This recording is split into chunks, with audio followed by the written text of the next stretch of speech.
Welcome to you all. And first, perhaps I very quickly present myself. I'm Mylène, and I'm an associate professor at the French National Institute of Oriental Languages and Civilization. The name is Inalco. It's located in France, in Paris.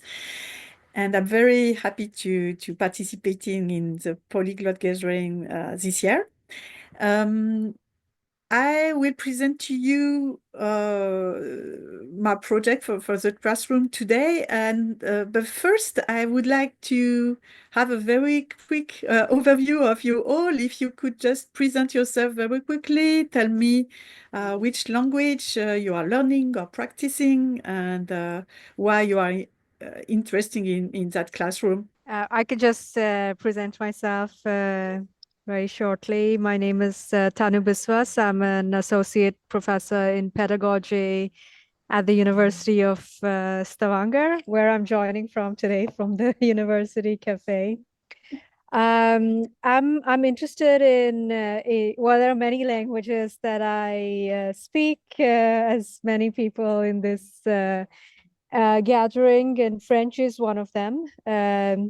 And I'm interested in just learning about your perspective on scientific writing in social sciences. And as much as, I mean, most of my works, like if I write in a different language, I do get help with translation. And my capacity in foreign languages helps me to work closely with the translator. And I can participate in discussions, like scientific discussions, and also read other people's work. But I haven't, got so much into writing firsthand texts in the many languages that I do know. Yeah. So I'm curious. Yeah, thank you. Okay, thank you very much. So it's Tanu? Yeah, okay. Just to tell you, perhaps the presentation here is at a much beginner level than what you are presenting. But I will keep a Q&A session as well, so that we can deepen if you have questions, and especially on what you were talking about, the French language for scientific writing, because it's more here about vocabulary and disciplines and social science and small tips, but I will be happy to help you, and also outside the Polyglot gathering, if you want. You just have to write to my mail, and I will be happy to share my perhaps websites addresses if you want to help you to achieve your goals. So I don't know if it's not mandatory, but if anybody else wants to present himself or herself. Hi, I can introduce myself. My name is Megan. I'm a software engineer, and I live in Seattle and Washington in the United States. And I'm just interested in this because I read a lot of of scientific writing. And of course, like everyone else here, I'm learning lots of languages. So French is also one of them. Yeah, I'm interested to hear what you have to say. Thank you. Okay, thank you very much. Perhaps here is more about social sciences, but I think that all the tips are for sure being available also for hard sciences or engineering as well. So I have seen some presentation on the chat as well. So thank you very much. I don't know if anybody else wants to talk, to present himself or herself to everybody. Okay, so what I propose to you is that first I will speak in English, but as you can see, my English is a French one with a strong French accent. So I will also speak in French sometimes, and I will also introduce some Chinese language if you are interested, but it's because of my examples. But if nobody is interested in Chinese language at all, I can just skip that part. So please just tell me, for example, in the chat, and I will adapt what I'm saying, because I have taken examples both in French language and in Chinese language. Okay? So I wanted to share with you not only my own experience, because when I was in, okay, thank you, Brandy. When I was I was in China before as a PhD student, and I had to learn very quickly not only the vocabulary but also the norms for scientific writing or speaking in Chinese there, because all my classmates were Chinese, and it was because also of the particularity of the country. You had some norms which were the same as in the United States, not as in Europe for sure, but as in the Anglo-Saxon world, and also very specific Chinese norms. So I had to learn that in 6 months very quickly, and I had to find ways. At that time, we didn't have all the tools that we have today. So today I will share with you some tips I used myself, but also the new tools that we can use. I am sure you will make me learn new tools as well. So don't hesitate in the chat to share your own tips and tools to everybody, because I think that the classroom is a place where we can learn from each other. So please don't hesitate to interrupt me or to participate orally or through the chat, okay? So first, I would like just to introduce that through the lens of the communication competence, which is one of the concept I'm using in my own research on communication, because I'm specialized in France, we say science de l'information et de la communication, so communication science and information science.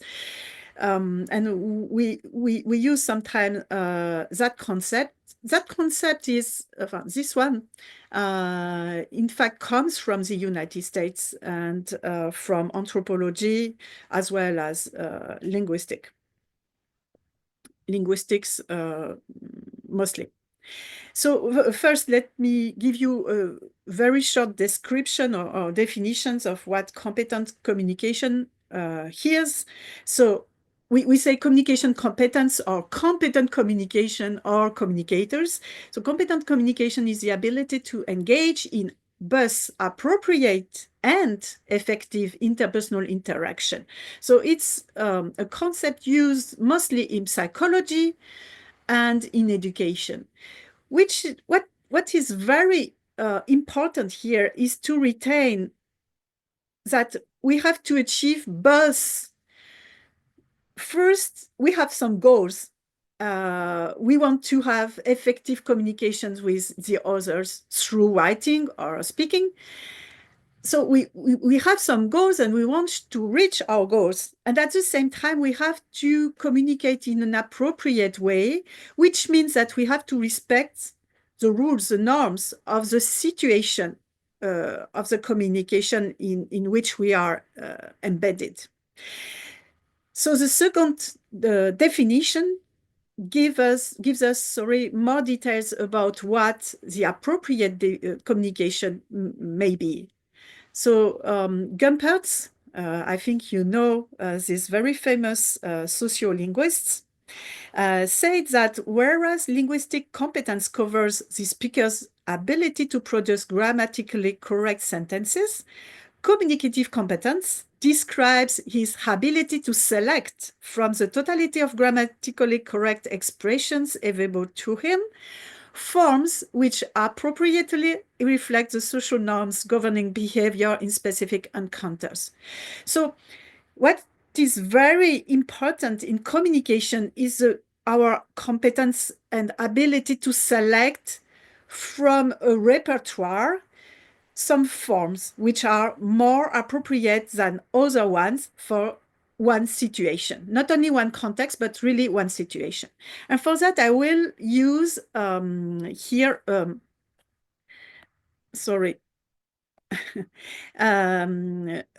concept, or I can say here it's more about the, it's a graph from Kerbrato-Reconi, which is a French, very famous linguist as well. And she have she has proposed that figure from Jacobson. Okay, and here it's in French, but first I go back to the English translation that I have found in an article on internet, so that you can see the English perhaps first, and then we will go back to the French one because it's the original. In communication, as you can see here in French or in English, which is at the center is the message. Okay, you have to communicate a message. So to do that, you encode your message, and then as a speaker or a writer, and then the receiver will decode that message. For sure, it's a very simple way of talking about communication, because in fact the communication occurs at the same time for the speaker and the receiver, because the receiver will also encode message at the same time he or she receive messages from the speaker, okay? Because it's about interaction and it's simultaneous. But we have to simplify that to understand what happens here. Because what is very important is that to be able to communicate that message, we have to go through a channel, for example, writing, or an oral channel if about speaking. And each of us have some competencies that you can see on the left side or on the right side. Here in French, for the left side, the émetteur, which is the speaker, or it's emitter. It's in blue, and for the receiver, récepteur en français, it's in pink, okay? So the same competencies, which are first, I think here I can speak in French and both English because it's the same in English and French. Competence is competency. So you have first des compétences linguistiques et paralinguistiques. So like paralinguistic, like the intonation, the tone I'm using, and linguistic for sure, because I have to know the grammar, etc., the language. But you have also very important competencies, which are ideological and cultural competencies. You have to understand the context, what you can say, what you cannot say, when you have to be silent, or if you can ask questions or not, etc., in a situation. So you have to master some cultural competencies and also ideological competencies, because the context gives you some norms depending on the field. For example, you are in an economic setting, you have to understand the vocabulary of the economic field. The same in political situations. You have also individually some psychological determinations. So in English is also written like that. It means that each of us have some individual features, and sometimes we cannot control ourselves. I'm speaking, for example, a lot sometimes, so perhaps too much. Some of you may be shy. Some people may be very aggressive. I think we have an example right now in the world. We all talk about it right now in diplomacy. It's and a very unuseful way to do diplomacy like that. So everybody has some psychological features. But what is very important, I think, for us to understand is the constraint of what we call the constraint of the discourse, which is at the bottom of the page in the blue on the left. In English, in English, they have written discourse universe restriction, but I'm not, I don't agree with that translation. I think it's not about restrictions, but more about constraints, okay? So, for example, if I want to write an article in the New York Times, I have to respect some limitations and some format. The same if I'm writing in a scientific journal. So I have to understand these norms. And these norms are not only limited to a field. For example, I want to write a scientific article in a social science journal. It will not be the same at all that in a humanities journal, for example, in history, literature, etc. It depends on the discipline, it depends on many things. And also, each journal and each review has its own norms, and sometimes they write the norms inside the description of the journal. So I will show you that in a minute.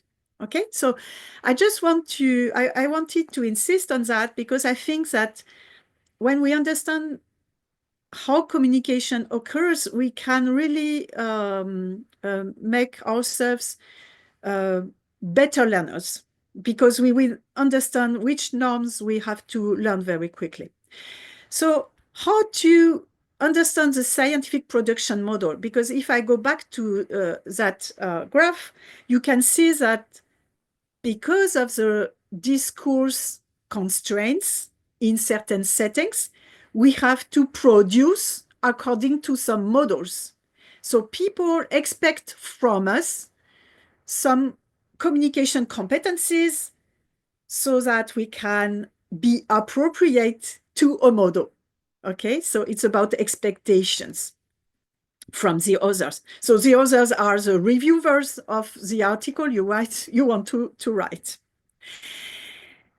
First, I won't, perhaps I won't insist on that because I don't know your level in French, but first you have to be very familiar very quickly about some very simple words that you can find on web pages, for example, en français. Just to tell you that if you want the PowerPoint, I can send it to you by mail after the gathering, or perhaps in the chat, no problem. So here you have, for example, the newsletters. In French, we say bulletin ou lettre d'information, okay? Avis, notices, for sure, for revue, ce sont les journaux. In English, it's journal, okay? Livre ou ouvrage, it's book. So it's very simple, but you really have to master that kind of vocabulary very quickly so that you can go from one web page to another, especially databases. So now I go directly to the databases. I think that one way to learn quickly the vocabulary and phrases and norms also in that kind of setting is to really get step by step familiar with databases of articles. So for example, when we look at GSTOR, I don't know if among you everyone knows GSTOR, so it's a very famous US-based or perhaps UK-based database. When you want to look at scientific articles on that database, you will search through the advanced search. And in the advanced search, you have to put your keywords, which is here in terms, and then you choose the field. So as you can see, you have all fields, author, abstract, etc., etc. And then you can add rows and you can construct your search query. Here another example, it's the most used, it's not the only one, but it's the most used Chinese database for scientific Chinese articles. It exists in English language and also in Chinese language. So here it's in English, here it's in Chinese. So first, when you are not familiar with that kind of vocabulary, you can just change the language of the web page and just, for example, for Chinese language, I did that like that first when I was a student. So you just change the language and you try to see where the same vocabulary is located on the page. For example, for advanced search, which is at the bottom of the page here, in Chinese, very quickly you can see that it's written Gaoji 我记不住，我已经记不住了，插学。So here it's the first page, okay? And in a minute, I will just tell you also a way through which you can reach that kind of database, because if you are not a subscriber of a library, you won't have the possibility to get articles on that kind of a database. So for example, here it's the advanced search for CNKI, the Chinese database I was talking about. Here you have really many things you can choose for your search. For example, the subject, the title, the keyword, full text, author, etc., etc., abstract for sure. And then you put your keyword. The same. In Chinese, you have very quickly to master that kind of vocabulary. So the most useful way is to use that kind of website, because that kind of website represents what Chinese people think as scientific norms and vocabulary in that field. And you go on the Chinese version of the same page and you just compare. So for example, subject, it will be 主题. Here you have a title, keyword, and abstract. It will be 篇, 因为篇 is article, 冠 for 冠天字, it's for the keywords, and abstract for 高要, so the abstract, and you have also 篇名, so title of the article, etc., etc. I won't put too much of my time on Chinese, because I think that most of you are perhaps interested in French. But it's just to tell you that in any language, we should not be afraid of discovering scientific articles. It may seem very complicated first, but then if we just spend some time going through the website and just doing some trial and error sessions, we will master that very, very quickly. So it's just my word here to tell you that don't be afraid and try and make some mistakes. There is no problem. We won't be arrested because of that. So very quickly as well, if you are interested in that kind of database like this one, CNKI, perhaps you know my university, Inalco, the French National Institute in Oriental Languages and Civilizations. In fact, we don't teach only Oriental languages. We teach more than 100 languages from the world. And we have a library, but the library does not belong to our university. Our library, which is here, Bulac, so you can write just bulac.fr. You have an English version on it. And Bulac is there to provide to readers access to database from all over the world. So on that library website, you will find many resources in Japanese, Chinese, Oriental languages, like you may say, Indonesian, Malaysian, etc., Vietnamese, etc., but also from, for example, some African countries, etc., etc. Okay, so perhaps not only in local languages, but sometimes in local languages as well. So don't hesitate to go on their website, because even if you are abroad, there is no problem to subscribe to the library. I think it's free, but you should be a student. I think it's the only requirement. So now let's go to French. En français, on parle de recherche avancée pour parler de advanced research, okay? And here, perhaps it's not, I will write that to you on the chat as well. If you write, and you can go on internet as like I'm doing as well. So if you enter SHS, so SHS in French, it's S for science, okay? H for humanities, humaine. I will write that in the chat. And the second S is for social. So it means humanities and social science. Okay, so we have a dedicated repository for all our scientific article in social science and humanities written in French language. So from France, we have some Canadian and Belgium journals as well, but not many. Mostly it's for French journals.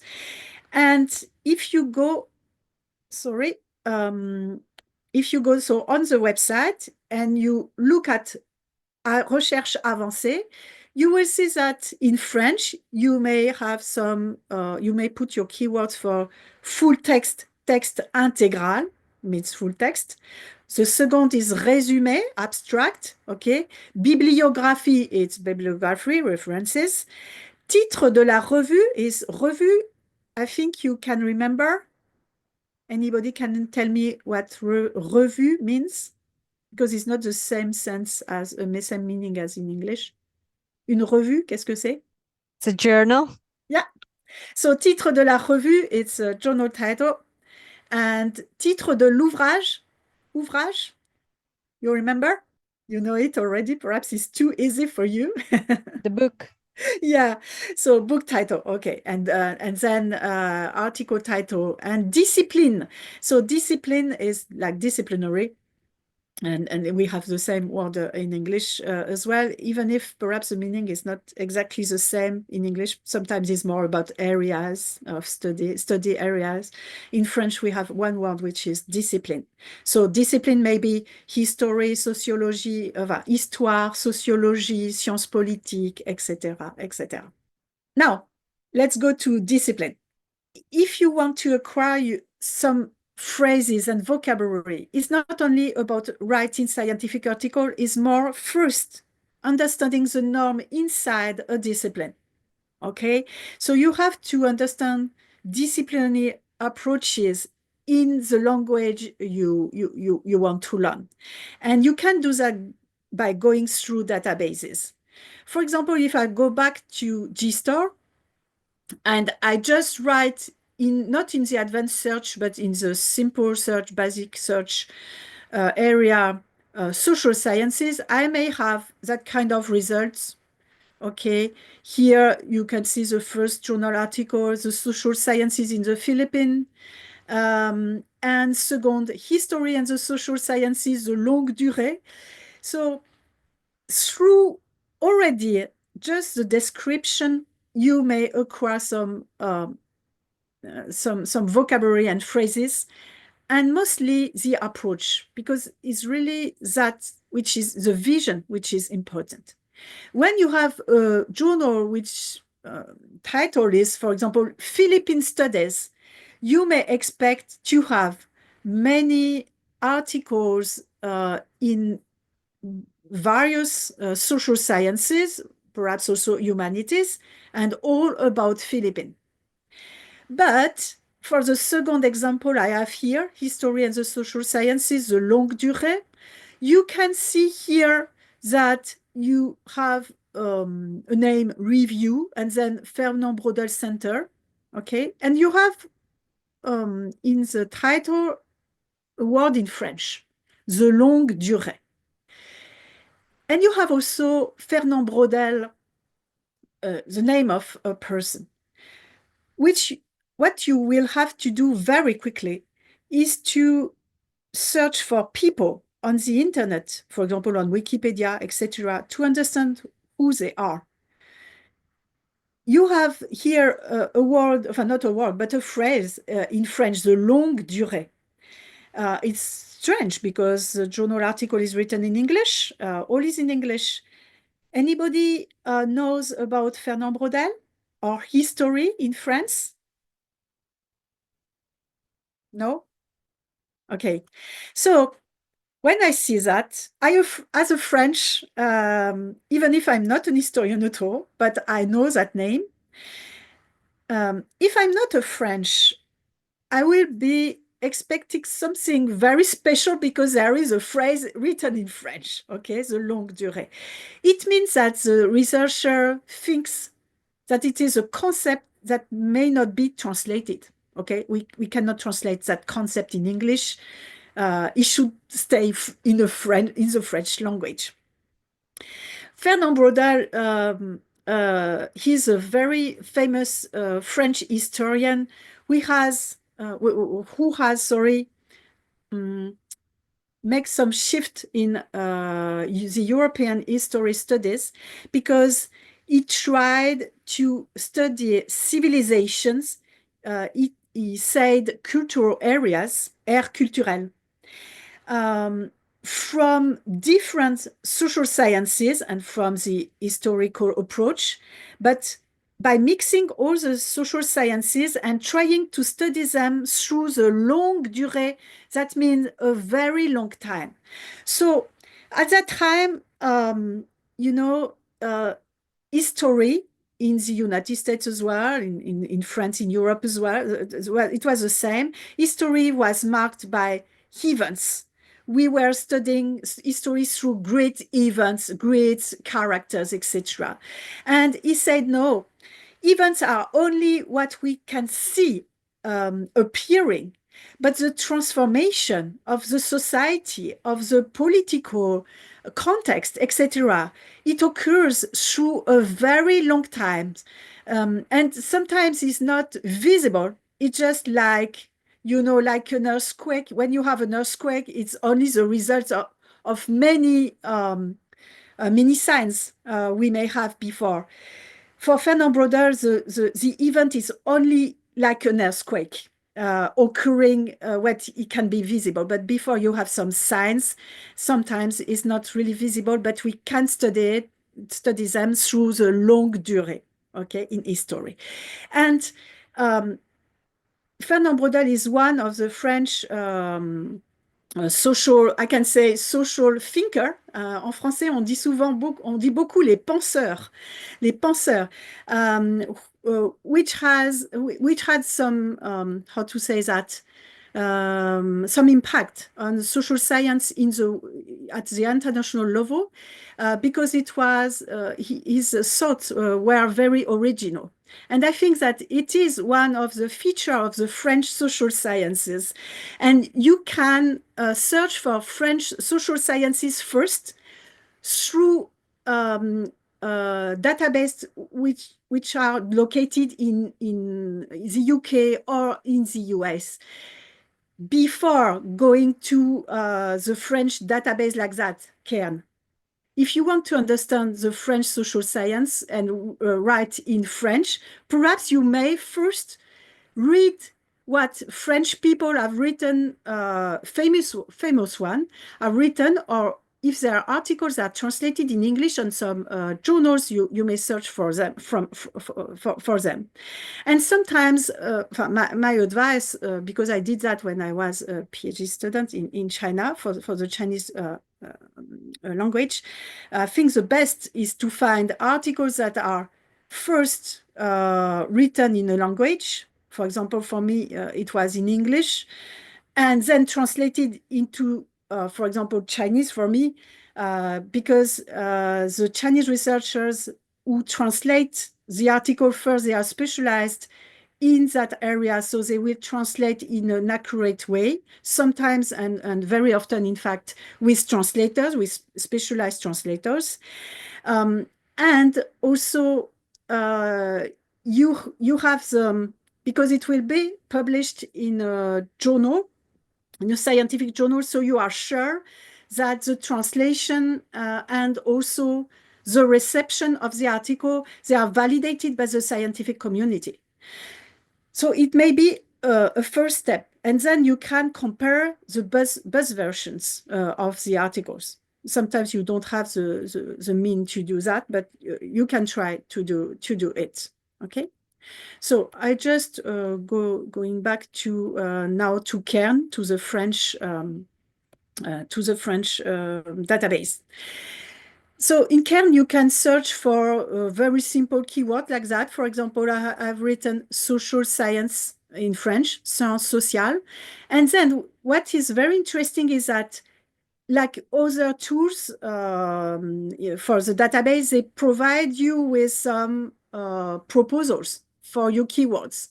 For example, here, I've written sciences sociales, and it proposed to me some journals with sciences sociales written in the title. For example, sciences sociales et santé, etc., etc.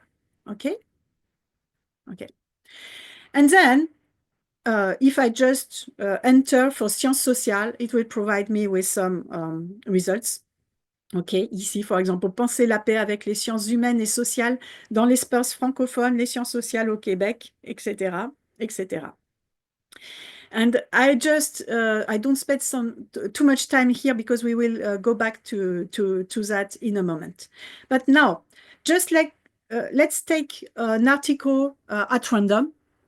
I've written here another some other keyword is éducation intergénérationnelle, because before I was, for example, I want to look at articles about communication and family. I don't know how, I don't master the vocabulary to deepen too much.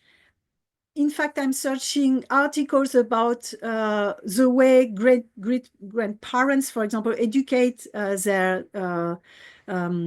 small children, the kids, how family communicate all together between the generations. But if I don't master the vocabulary, I can begin with very simple keywords like communication famille.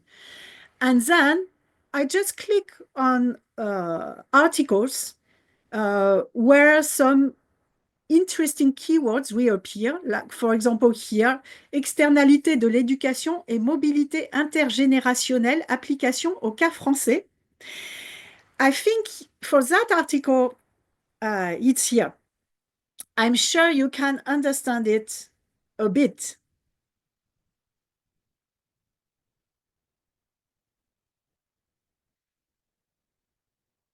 Okay, because you master English. So, most of the vocabulary in French, c'est la même chose qu'en anglais, d'accord? On voit ici, l'étude porte sur la mobilité intergénérationnelle. So perhaps in English it will be intergeneration, something like that, but it's very similar. Mobility, okay? But already here you have, when you have that kind of article, you can do two things. First, you try to learn a bit of vocabulary.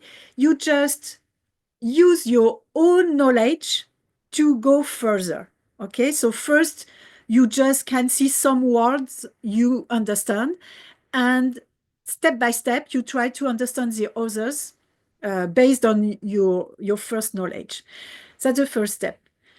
You will for sure use here in each database you have that. In French database, for example, here in Cairn, you have the abstract written in French and in English. So for sure, you have to click on abstract in English, and then you have to compare both abstracts. I just tell you something, is that the authors, when they write scientific articles, in general, they translate themselves the abstract. Okay, and first, for example, myself as a researcher, I write in French, and then I translate my own abstract in English. And sometimes some other researcher will correct it, etc., etc. What I want to tell you is that sometimes I don't write the exact abstract, the same abstract in French and in English. Sometimes I made some very small changes.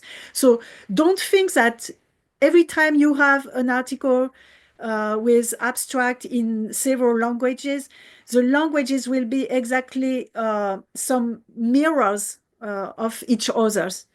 It depends on the journal. If the journal or the authors, they have the money to make their abstract translated by professional translators, they should be the same. Okay, so you can really use the abstract and compare them word to word to learn your phrases and vocabulary. But most of the time we write that ourselves. So first, sometimes we do some mistakes in the abstracts. Okay, and second, you may see some changes, but in the overall for the overall goal, I think it's enough to have that kind of abstract. Here, for example, you at the same time you want to learn your vocabulary, you may also try to learn some phrase. For example, en France, pardon, en français, on dit souvent l'étude porte sur. You see the first words? Perhaps I can, yeah, here. The first word, l'étude porte sur la mobilité intergénérationnelle. For you, a future researcher or researcher already, the most important is not really the specialized vocabulary, it's more the phrases here. Okay, like in English, we have our study aims to, and after that you say what you want to achieve as objectives. Okay, and it's the same in France. In France, we have some very common phrases for scientific writing. And this one is one of them, l'étude porte sur. And I don't know if you agree with, with the translation in English. Is this study deals with is really, I think, a word-to-word translation from French to English. I'm not sure a professional translator would really translate like that. But here you are here to learn French, not English, so there is no problem. It's just to tell you that you have to understand that the writers of the abstract are sometimes the authors, and we don't master very well languages most of the time. Okay, so I go back to the French version here. L'étude porte sur. Okay.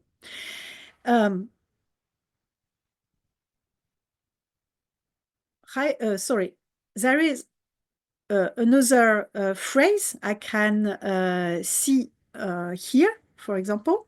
It's here. Perhaps I just read you the sentence. Des estimations réalisées à partir de données issues de l'enquête, formation et qualification. In French, here it's I think it's written data provided by. Okay, data provided by. And in French, it's written here, données issues de. Okay, it's not provided, it's not fourni par, it's issu de, it's from, in English, it's from. Okay, so you can really use that kind of tool. Okay, so I had prepared many other things, so I will go very quickly and just let you ask questions, okay? And I will send to you my PowerPoint if you want, so that you can just go through it by yourself and do also some the exercises by yourself, because I indicated the title of the articles, etc. You can just go by yourself on that. Just something also about Wikipedia, because I'm using a lot Wikipedia for specialized word concepts. But as you know, sometimes the versions in different languages, they are not mirrored either. It's like abstract. ChatGPT sometimes, or any other LLM model, AI model, may be interesting when you search for journals in a specific field. And I just tell you, give you an example of what you can find through ChatGPT. Because if I want, for example, I want to learn scientific vocabulary phrases in journals in China, and I don't know any journal in China in my field, I will lose my time searching on Google. So it's better to have that kind of AI to give you some tips for sure, they are only assistants, okay? So for example, here I asked the question, where can I find academic journals where abstracts are written both in English and Chinese? And it gave me some tips like the CNK, the Chinese database, China Academy of Science Journals, etc. But it's not enough. And then, as you can see here, I've asked another question. Do you know academic journals with Chinese and English abstract in sociology? For example, I want to learn more about the Chinese vocabulary and phrases in sociology. And ChatGPT, as you can see, gave me many good answers about some journals that I can search.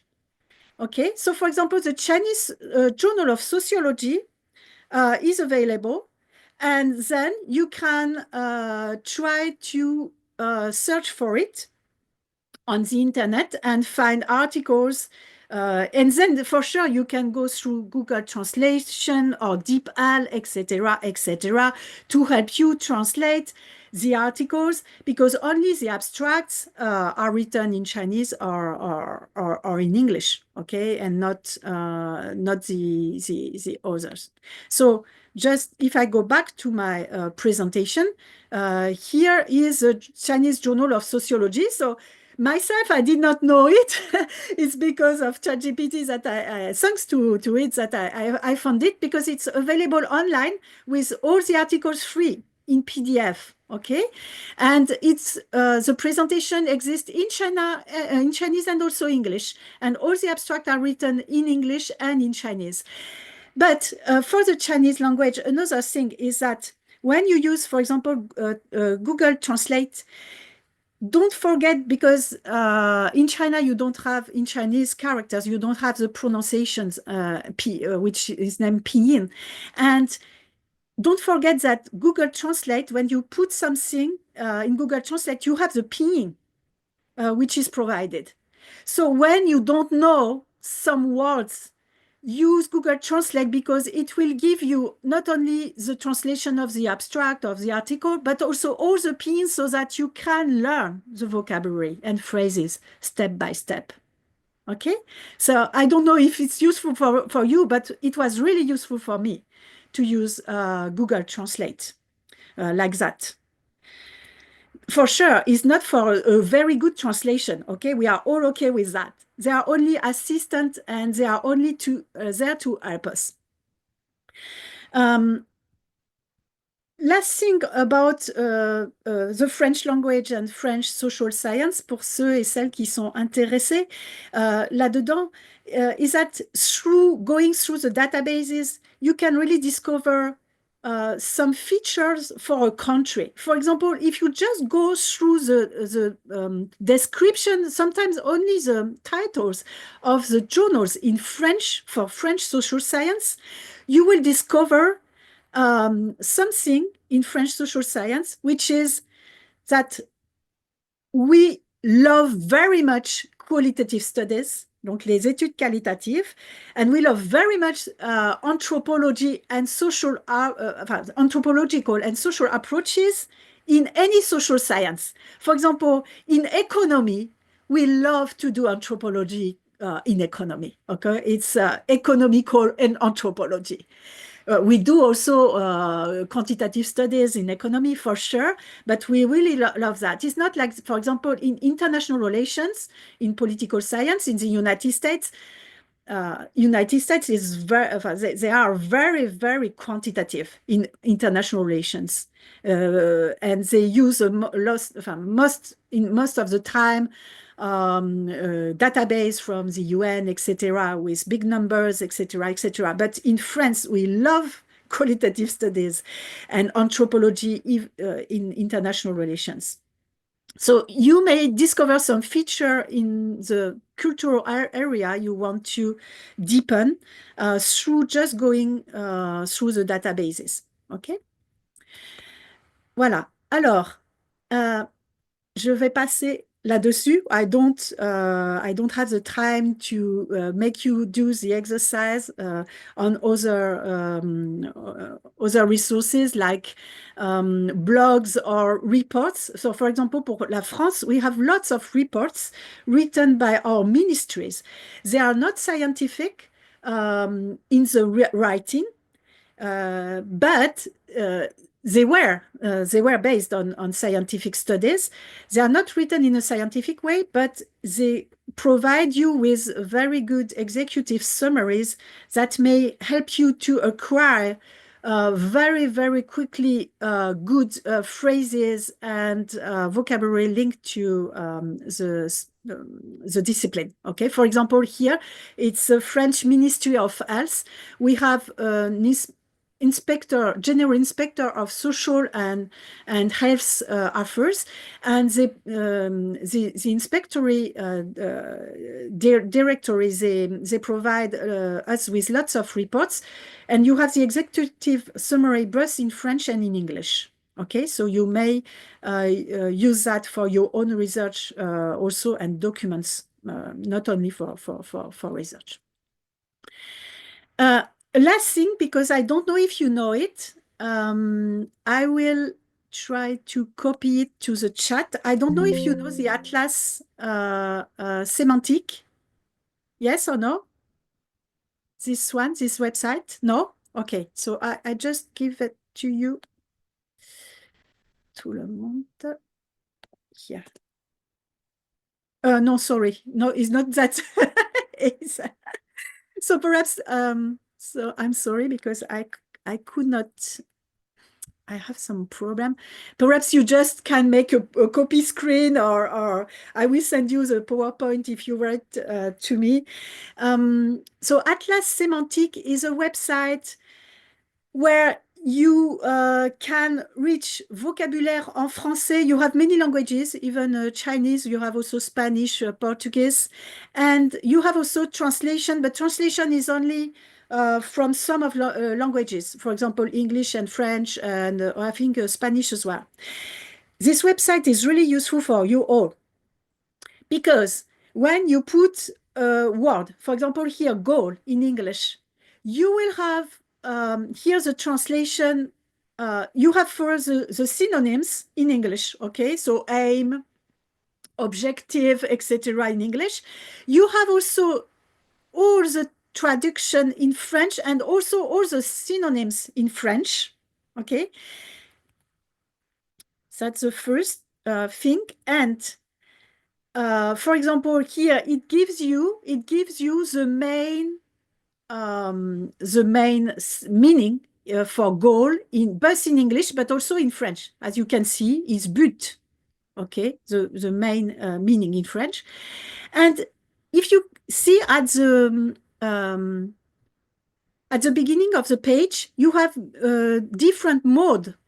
You have one mode which is named Mode Atlas. Okay, here we are in mode text, and in Mode Atlas, you have a kind of a concept map of all the vocabulary. And they will tell you through the concept map, we can zoom in the concept map, and they will give you similar words together. For example, if you have words that are really very close synonyms, they will put them together. So you can construct your vocabulary specialized in a discipline through that website, because it's really a very, very good website. Because sometimes when we learn a foreign language, we don't know how to distinguish some synonyms, and we don't know in which case we can use them or not. Okay, so I think that this resource may be useful for you for your study or aim.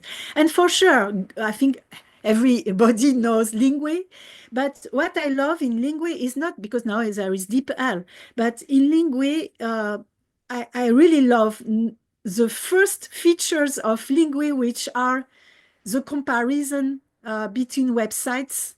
For example, here I just written goal, and I would like to know how in Chinese I can translate goal in many ways. And since Lingui is based on resources from the UN, mostly from the UN or some ministries in countries, they are very reliable translations made by professionals. So you can really rely on it. I learned most of my specialized Chinese on Lingui, because at that time we did not have automatic translation, and I really used it a lot, also with some Chinese tools as well. Okay. And at the end, my last advice is that I really encourage you to read scientific articles based on quantitative methodology.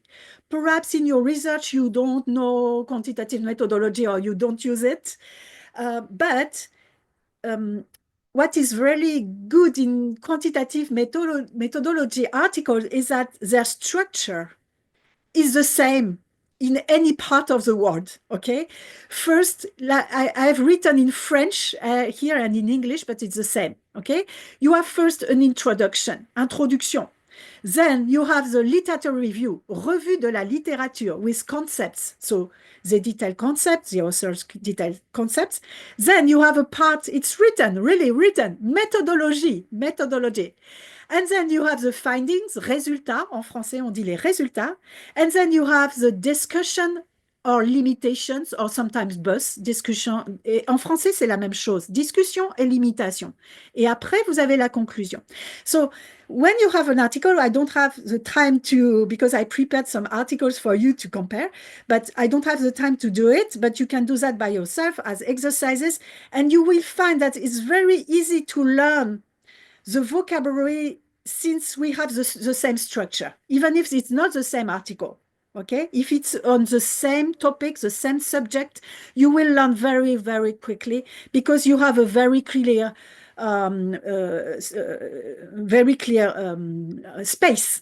For example, you can just focus on the literature review, la revue de la littérature with the concept definitions, and you go through the articles with only concept definitions and you look at all the definitions, or you just look at the methodology and you just try to understand how to say, for example, qualitative research, faire une ethnographie, faire des interviews semi-structurées. So, for example,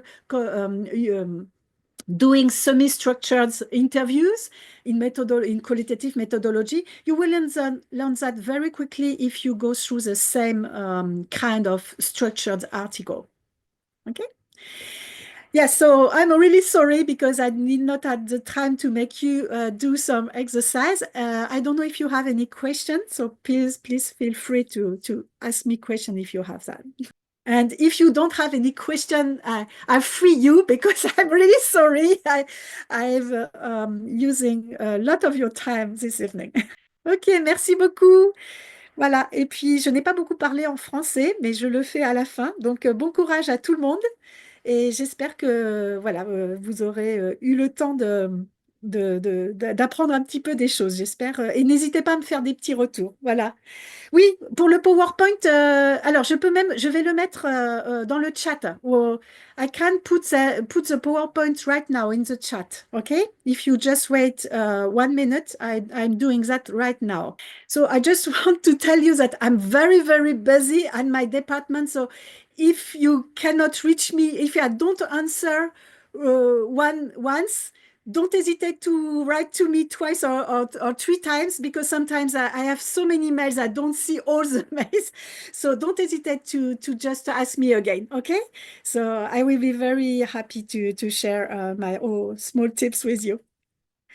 Have a good evening, great day. Bye-bye.